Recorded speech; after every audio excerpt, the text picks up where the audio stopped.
పిల్లలది intermediate పూర్తయిపోయిన తర్వాత next ఏంటి అనేటువంటి క్వశ్చన్ డెఫినెట్‌గా వస్తది. అంటే వాళ్ళ మదిలో తొలిచేటువంటి మొట్టమొదటి క్వశ్చన్. ఈరోజు మనతో పాటు మార్వాడి యూనివర్సిటీ నుంచి assistant vice president Mahendra Naidu గారున్నారు. అక్కడే ఎందుకు చేయాలి అనేటువంటి దానికి చాలా క్వెషన్స్ ఉంటాయి కదా!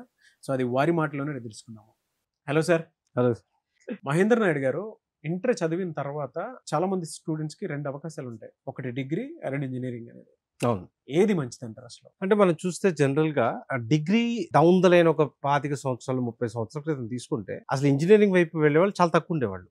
అవకాశాలు కూడా తక్కువగా ఉండేవి. అట్ ద సేమ్ టైమ్ ఎవరు చూసినా మీ ఫాదర్ జనరేషనో లేకపోతే నా జనరేషనో ఆ రకంగా చూసుకున్నప్పుడు ఆ జనరేషన్ అంతా కూడా ఇంటర్ అయిపోయిందా డిగ్రీ అనే కాన్సెప్ట్‌తోనే ఉండేవాళ్ళు. ఆ తర్వాత ఎప్పుడైతే కాలానుగుణంగా ఈ టెక్నికల్ ఎడ్యుకేషన్ ఎప్పుడైతే వచ్చిందో ఆ తర్వాత స్లోగా దాని రైజ్ పెరిగి అట్ ద సేమ్ టైమ్ ఒకప్పుడు ఏంటంటే చదవాలి అని ఉన్నా కూడా అవైలబిలిటీ లేదు. అవును.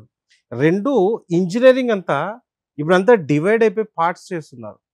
ఒకప్పుడు ఇంజినీరింగ్ అంటే ఇవన్నీ కాంబినేషన్ కదా! ఆ తర్వాత ఫ్లెక్సిబిలిటీ కోసం వాటిని డివైడ్ చేస్తూ వచ్చున్నారు. సో, ఆ రకంగా మనం చూసుకున్నప్పుడు ఒకప్పుడైతే రెగ్యులర్ డిగ్రీ బెటర్ అనేవాళ్ళమేమో. ప్రస్తుతం ఉన్న మార్కెట్ రైట్ ఇప్పుడు ఏది చూసినా టెక్నాలజీ. ఈ మొబైల్ ఓపెన్ చేస్తే యాప్ ఓపెన్ చేయాలంటే టెక్నాలజీ.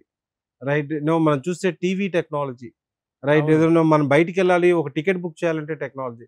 అంటే ప్రతి ఒక్కటి టెక్నాలజీ బేస్ మీద నడుస్తుంది ఈ ప్రపంచం. అలాంటి ప్లేస్‌లో ఒక సాంప్రదాయ డిగ్రీ డెఫినెట్‌లీగా దాంతో పోటీ పడలేదనైతే కంపల్సరీగా చెప్తాను. సో, నన్ను మీరు అడిగితే ఏది బావుంటుంది అంటే ఇంజినీరింగ్ అని చెప్తాను.